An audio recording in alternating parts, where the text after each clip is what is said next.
Kalau saya lihat kesusahan yang telah dilalui oleh rakyat Malaysia, terutama datuk, nenek, ibu bapa kita yang melaluinya dengan susah, penuh dengan keadaan kemiskinan. Saya sangat bersyukur keadaan sekarang ni lebih berbeza daripada keadaan kami masa dulu. Dalam segi sosial, segi ekonomi, dalam segi keamanan, tetapi yang sedih pada saya dalam segi sosiologi, angkara-angkara yang berlaku kita lihat sekarang ini, iaitu meredungnya moral sentiment, kesedaran maruah, nilai-nilai family.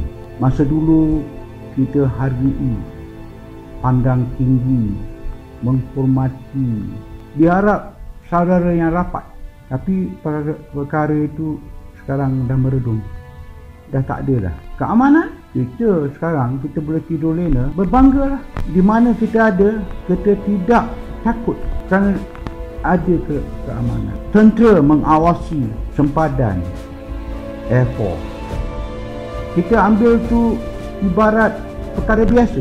Keamanan itu kita terpulangkan 100% kepada kerajaan kita, pasukan tentera kita, supaya kita boleh hidup